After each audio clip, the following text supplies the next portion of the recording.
Students, हम बात करेंगे मोल्स की एंड सॉल्यूशन की। हम देखेंगे इनका आपस में क्या रिलेशन है। ठीक है, तो सबसे पहले हम देखेंगे, पहले हम देख लेते हैं सॉल्यूशन। ठीक है, सॉल्यूशन क्या होता है, और उसके साथ साथ हम देखेंगे मोल्स क्या होते हैं और ये आपस में किस तरह से रिलेटेड होते हैं, हम ये देखेंगे।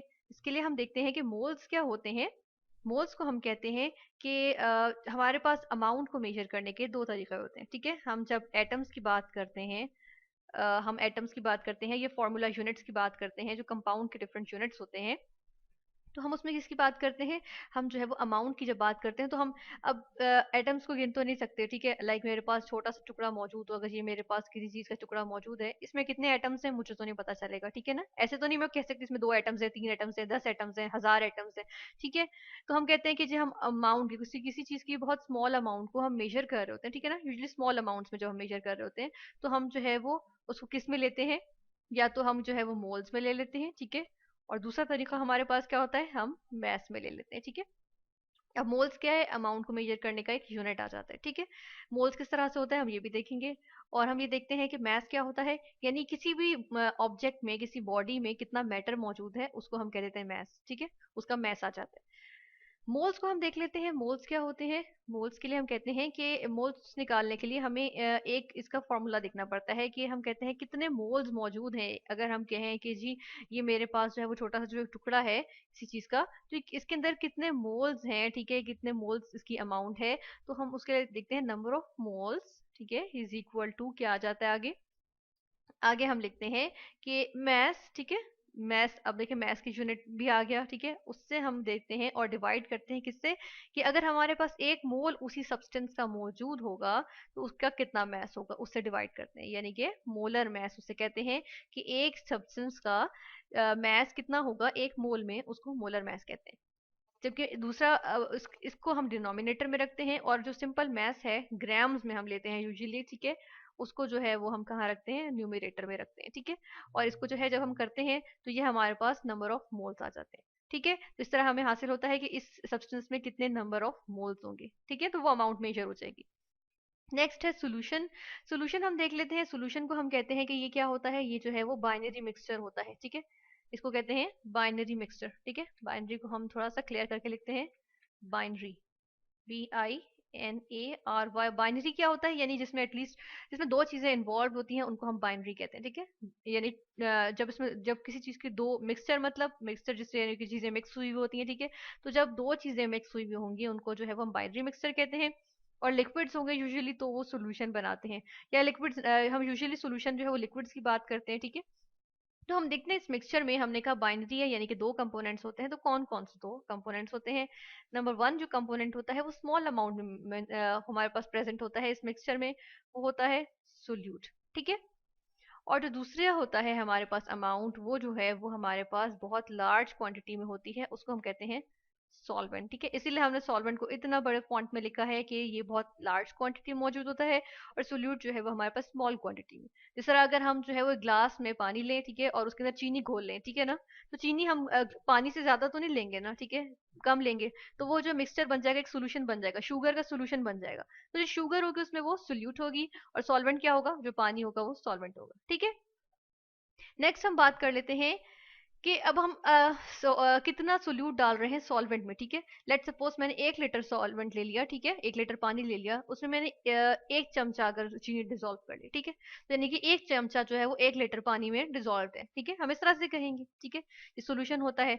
तो इसके अंदर इसी तरह अगर मैं ले लूं कि जी मैं 1 मोल शुगर ले लूं, ठीक है, अब मैं 1 मोल शुगर ले लूं और क्या करूं, उसको जो है वो सॉल्वेंट में डिसॉल्व कर दूं, तो क्या होगा, 1 लीटर सॉल्वेंट में डिसॉल्व करूं तो मेरे पास क्या आ जाएगा, 1 मोल पर डेसीमीटर क्यूब या पर लीटर। ठीक है, तो यहाँ पर हम देख लेते हैं, मैंने डेसीमीटर क्यूब कहा, जबकि मैंने तो कहा 1 लीटर पानी लिया, तो मैंने डेसीमीटर क्यूब कहा, तो हम वो देख लेते हैं कि हमारे पास होता है 1 डेसीमीटर क्यूब जो होता है वो किसके इक्वल होता है, 1 लीटर के इक्वल होता है। ठीक है, 1 लीटर, और 1 सेंटीमीटर क्यूब, ठीक है, सेंटीमीटर क्यूब भी होता है एक हमारे पास यूनिट फ्लूइड्स को, लिक्विड्स को यूजुअली मेजर करने का, तो उसको हम देखें तो वो किसके इक्वल होता है, मिली लीटर्स के।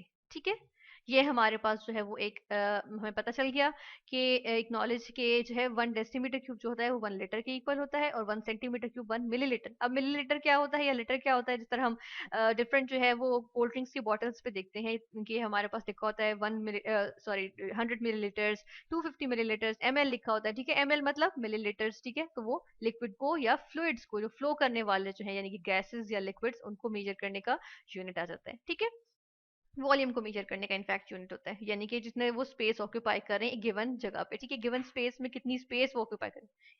फिर हम ये देख लेते हैं कि हमने कहा ना कि अगर मैं कितनी स्पेसिफिक अमाउंट जो है वो सोल्यूट की डिसॉल्व कर रही हूँ, ठीक है। तो उसके लिए हमारे पास फॉर्मूला आ जाता है और इसको हम कहते हैं कंसंट्रेशन, ठीक है। इसको एक्चुअली हम कहते हैं कंसंट्रेशन, कि सोल्यूट की कितनी अमाउंट जो है वो मेरे पास मौजूद है, ठीक है। कंसंट्रेशन कहते हैं कि क्या है, हम लिखते हैं यहाँ पे अमाउंट ऑफ सोल्यूट, सोल्यूट की कितनी अमाउंट जो है वो मेरे पास डिसॉल्व है, अमाउंट ऑफ सोल्यूट, ठीक है। हम आगे लिखेंगे डिसॉल्व्ड, ठीक है। यानी कि कितनी अमाउंट सोल्यूट की डिसॉल्व हुई है, किस में डिसॉल्व हुई है, हम इसके बाद ये भी लिखेंगे। यहाँ पे हम इसको डिवाइड करेंगे कि एक चीज को हम फिक्स करेंगे यहाँ पर, और वो क्या है, सॉल्वेंट की वॉल्यूम को, ठीक है। यानी वॉल्यूम ऑफ सॉल्वेंट, ठीक है। या हम यहाँ पर ले सकते हैं कि पर डेसीमीटर क्यूब, इसको हम जो है वो समटाइम्स फिक्स कर लेते हैं, ठीक है। यानी कि हम क्या कहते हैं, कंसंट्रेशन जो है अमाउंट ऑफ सोल्यूट, ठीक है। अब अमाउंट हमने क्या कहा, मोल्स में भी हो सकती है, मास में भी हो सकती है, ठीक है। तो अगर मैं यहाँ पर लूँ, यहाँ पर हम लेते हैं कि जिस तरह से यहाँ लिखेंगे हम कि लेट सपोज मैं मोल्स में जो है वो अपने सोल्यूट के अमाउंट को ले रही हूँ, ठीक है। मोल्स ले रही हूँ किसके, ऑफ सोल्यूट, ठीक है। यहाँ पर हम लिखते हैं ऑफ सोल्यूट। तो इसको जो है मैं डिवाइड करूँ किससे, मेरे पास 1 लीटर सॉल्वेंट है, ठीक है। लेट सपोज 1 लीटर सॉल्वेंट है, तो क्या कहूंगी मैं, पर डेसीमीटर, पर के लिए हमने डिवाइड का साइन लगाया, ठीक है। और यहाँ पर हम जो है वो लिखेंगे volume of solvent, volume of solvent, ठीक है। यानी सोल्यूट की अमाउंट लेते हैं और वो कितने वॉल्यूम ऑफ सॉल्वेंट में डिसॉल्व है, इसको जो है हम लेते हैं।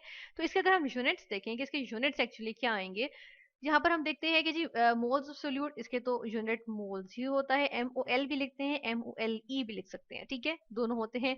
डिवाइड करते हैं, अब वॉल्यूम के लिए क्या लेंगे, डेसीमीटर क्यूब, ठीक है। तो हम लिखेंगे डेसीमीटर क्यूब, ठीक है। इसको इस तरह से लिखते हैं। और इसके अलावा इसको लिखने का, इसको रिप्रेजेंट करने का एक और तरीका होता है, और हम वो भी देख लेते हैं। यहाँ पर हम इसको इस तरह भी लिख सकते हैं कि मोल लिखा, ठीक है, और इनटू पर डेसीमीटर क्यूब, ठीक है, इस तरह से आ जाता है। ये भी हमारे पास इसको रिप्रेजेंट करने का तरीका होता है, ठीक है। फिर हम देखते हैं कि अमाउंट की बात की, हमने कहा कि अमाउंट तो हमने मोल्स की बात की है, ठीक है। लेकिन हम जो है हम कहते हैं कि जी मैस की भी तो बात होती है यहाँ पर, ठीक है। तो हम कहते हैं कि कंसंट्रेशन को ही जब हम अमाउंट में हम मैस लेंगे, तो हम क्या कर सकते हैं, हम कह सकते हैं जी मैस ऑफ सोल्यूट, ठीक है। यानी कि जिस तरह हमने कहा था कि 1 ग्राम हमने चीनी जो है वो डिसॉल्व कर ली, ठीक है। इसको किससे डिवाइड करेंगे हम, इसको हम डिवाइड कर देंगे वॉल्यूम ऑफ सॉल्वेंट से, ठीक है। यहीं से हम वॉल्यूम ऑफ सॉल्वेंट को जो है वो कॉपी कर लेते हैं, ठीक है। इसको हमने किया यहाँ से कॉपी, यहाँ पे कर देंगे हम पेस्ट, ठीक है। यानी कि क्या किया, वॉल्यूम ऑफ सॉल्वेंट से ही हम इसको जो है वो डिवाइड कर देंगे। और हमारे पास यहाँ पर अब जो हमारे पास यूनिट्स आएंगे वो क्या आएंगे, मैथ का यूनिट क्या होता है, ग्राम्स होता है, ठीक है। यहाँ पर जिस तरह से हमने यहाँ पर मेंशन किया ग्राम्स, ठीक है, ग्राम्स होता है, हम यहाँ पर लिखेंगे ग्राम्स, ठीक है। ग्राम्स के लिए हम स्मॉल जी भी लिख सकते हैं, चले हम यहाँ स्मॉल जी लिख लेते हैं, ठीक है। और इसको डिवाइड कर देंगे, डिवाइड किससे करेंगे, वॉल्यूम ऑफ सॉल्वेंट, इसको मेजर करने के लिए क्या यूज करते हैं, डेसीमीटर क्यूब अगेन हम यूज करेंगे, तो यहाँ पर आ जाएगा डेसीमीटर क्यूब, ग्राम्स पर डेसीमीटर क्यूब। या इसको डेसीमीटर क्यूब को ऊपर ही ले जाएं डिनोमिनेटर के बजाय, तो हमारे पास आएगा ग्राम्स इंटू डेसीमीटर -3, ठीक है, रेस्ट टू द पावर -3, ठीक है। इस तरह से आ जाएगा, जिसको हम कहते हैं, इसको हम पढ़ते हैं इस तरह ग्राम्स पर डेसीमीटर क्यूब या मोल्स पर डेसीमीटर क्यूब, ठीक है। इस तरह से हम देख लिया, तो हमने देखा कि मोल्स का सॉल्यूशन से क्या रिलेशन है, ये रिलेशन है कि मोल्स जो हैं उससे हम जो है सोल्यूट के मोल्स अगर हमें पता हो, तो हम एक गिवन अमाउंट ऑफ सॉल्वेंट से हम जो है वो कंसंट्रेशन, या जिसको हम जो है वो आम लफ्जों में समटाइम्स स्ट्रेंथ भी कह देते हैं, वो हम इसकी निकाल सकते हैं।